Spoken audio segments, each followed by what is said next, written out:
जनवरी 2025 में Donald Trump ने राष्ट्रपति पद की शपथ ली। जनवरी में ही गाजा में सीजफायर हुआ। फरवरी 2025 में ट्रंप और नेतन्याहू की मुलाकात हुई।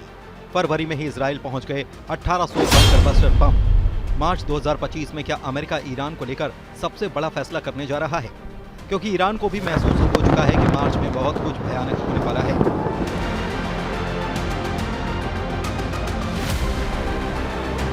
अमेरिका के राष्ट्रीय सुरक्षा सलाहकार माइकल वॉट्स ने कहा है कि ईरान को लेकर सभी विकल्प खुले हैं। अगर ईरान परमाणु कार्यक्रम छोड़ेगा तो ही बात होगी। ईरान खेल खेलने की गलती न करे जैसा कि वो पहले करता आया है। अमेरिका की लीडरशिप ईरान पर आक्रामक है। इसका सबसे बड़ा सिग्नल ट्रंप और ज़ेलेंस्की की मीटिंग से ही मिला है। इस मुलाकात में यह बात साफ हो गई कि यूक्रेन को अब अमेरिका से और हथियार नहीं। लेकिन खबर ये नहीं, बल्कि खबर यह है कि जो हथियार यूक्रेन को मिलने वाले थे वो इजराइल पहुंच रहे हैं।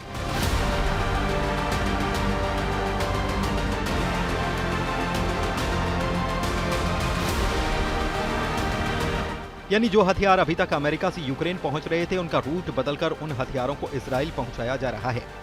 यानी ज़ेलेंस्की को जो नुकसान हुआ है उसका बंपर फायदा नेतन्याहू को पहुंच रहा है। इजराइल के कई मोर्चों पर एक साथ युद्ध लड़ने की ताकत को जंग न लगे और उसके बम गोदाम का स्टॉक हमेशा भरा रहे, इसकी गारंटी अमेरिका ने दे दी है। अमेरिका के विदेश मंत्री मार्को रूबियो ने इजराइल को $4 अरब यानी 35,000 करोड़ के हथियार भेजने पर मुहर लगा दी है। 20 जनवरी 2025 को शपथ लेने के बाद डोनाल्ड ट्रंप 1.5 महीने के अंदर $12 अरब के हथियार इजराइल पहुंचा चुके हैं। $12 अरब यानी कि 1,05,000 करोड़ के हथियारों की मदद डोनाल्ड ट्रंप मंजूर कर चुके हैं। फरवरी में ही इजराइल के अशदोद बंदरगाह का यह वीडियो वायरल हुआ था। खुफिया तरीके से रिकॉर्ड किए गए वीडियो में बड़े बड़े कंटेनर ट्रक देखे गए। इन कंटेनर में ऐसे बम लाए गए हैं जिन्हें बंकर बस्टर कहा जाता है। ऐसे बम जो कि गहराई में बने बंकर्स को भी तबाह कर देते हैं। अमेरिका से पहुंची बमों की इस खेप का इजराइल लंबे वक्त से इंतजार कर रहा था।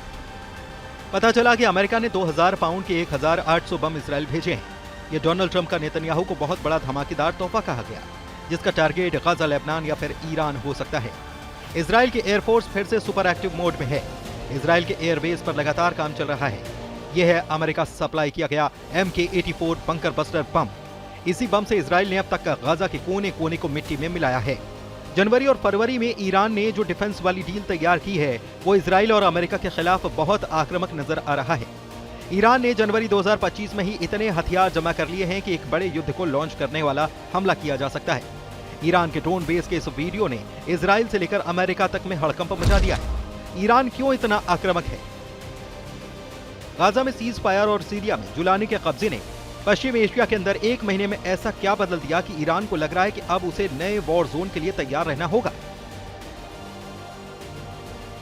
ईरान को सबसे बड़ा खतरा अपने परमाणु अड्डों, सबसे बड़ी ताकत मिसाइल बेस, सबसे बड़ी फोर्स रेवोल्यूशनरी गार्ड्स को लेकर है। तेल के ठिकानों को लेकर भी है, जिस पर इजराइल की नजर गड़ी है। ये चारों ताकत इस वक्त अमेरिका और इजराइल के टारगेट पर है। हालांकि ईरान पर डोनाल्ड ट्रंप एक चौंकाने वाली बात कर चुके हैं। फरवरी में ही डोनाल्ड ट्रंप ने ईरान पर अपने बदले रुख से दुनिया को चौंकाया था। ऐसा उन्होंने एयरफोर्स 1 की उड़ान के दौरान किया था। 10,000 मीटर की ऊंचाई पर जब ट्रंप का स्पेशल विमान एयरफोर्स 1 उड़ रहा था तो वहां से दुनिया को ब्रेकिंग न्यूज मिली। आसमान के बीच एयरफोर्स 1 में सवार डोनाल्ड ट्रंप ने मीडिया से बात करते हुए कहा कि मैं परमाणु मुद्दे को लेकर ईरान पर हमला करने के बजाय उससे समझौता करना चाहूंगा। यानी ट्रंप ईरान से डील करना चाहते हैं। ट्रंप ईरान पर हमला नहीं करना चाहते। एयरफोर्स 1 में सवार डोनाल्ड ट्रंप ने ईरान पर जो कुछ कहा उसके बहुत गहरे मायने निकाले गए। इजराइल के अखबारों ने छापा कि ट्रंप ईरान पर हमला नहीं, उससे परमाणु डील करना चाहते हैं। ईरान में न्यूज एजेंसियों ने बताया कि ट्रंप ईरान के साथ डील करने के लिए तैयार हैं।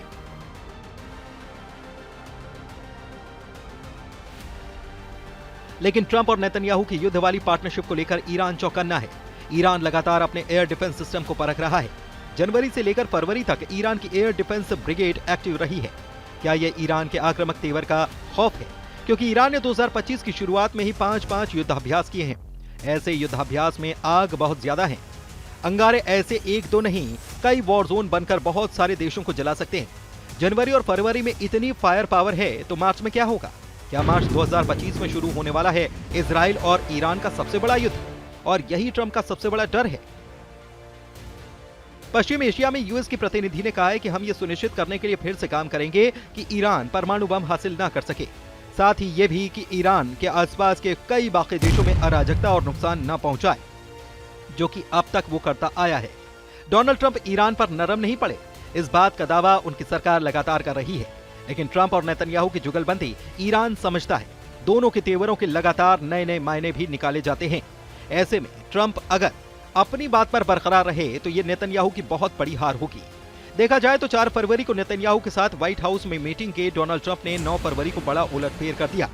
नेतन्याहू के साथ मीटिंग में ट्रंप ईरान के खिलाफ हमलावर नजर आए। सवाल यह है कि क्या 5 दिन के बाद ही ट्रंप ने इजराइल के साथ खेला कर दिया, जबकि नेतन्याहू ने ट्रंप को इजराइल का सबसे पक्का दोस्त बताया है। वहीं इजराइल के प्रधानमंत्री बेंयामिन नेतन्याहू ने कहा है कि राष्ट्रपति ट्रंप व्हाइट हाउस में इजराइल के अब तक के सबसे अच्छे दोस्त हैं। वो न सिर्फ इजराइल और अमेरिका के गठबंधन में जबरदस्त बदलाव ला रहे हैं, बल्कि इसे कहीं और ज्यादा मजबूत कर रहे हैं।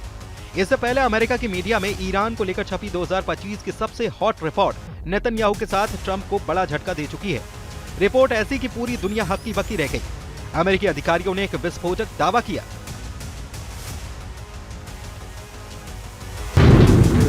अमेरिका के खुफिया अधिकारियों का मानना है कि ईरान में वैज्ञानिकों की एक सीक्रेट टीम एटम बम बनाने के लिए बहुत तेजी से काम कर रही है।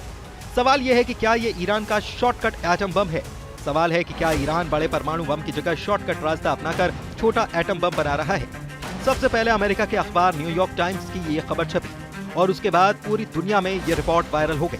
अमेरिका से लेकर यूरोप और इजराइल की मीडिया में यही खबर हेडलाइन बन गई। ईरान इस वक्त बहुत आक्रामक है और उसने जनवरी और फरवरी में ही 5 से ज्यादा युद्धाभ्यास करके बड़ा सिग्नल दे दिया है। सिग्नल इस बात का कि अब उस पर हमला हुआ तो पूरा पश्चिमी एशिया चलेगा। इजराइल और अमेरिका के हाथों को पूरी तरह से तबाह कर दिया जाएगा।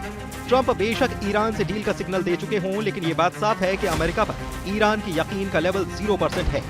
ये बात ईरान के सुप्रीम लीडर अली खामनेई ने भी साफ साफ शब्दों में कह दी है। ईरान के सुप्रीम लीडर अली खामनेई ने कहा है कि हमने पहले बातचीत की, हमने रियायतें दी, हमने समझौता किया, लेकिन हमें नतीजे नहीं मिले। दूसरे पक्ष ने अपनी सभी कमियों के बावजूद उसी समझौते का उल्लंघन किया और उसे कमजोर किया और आखिर में उसे खत्म कर दिया। ऐसे देश से बातचीत नहीं की जानी चाहिए और न इनमें सम्मान है, न इनमें समझदारी है।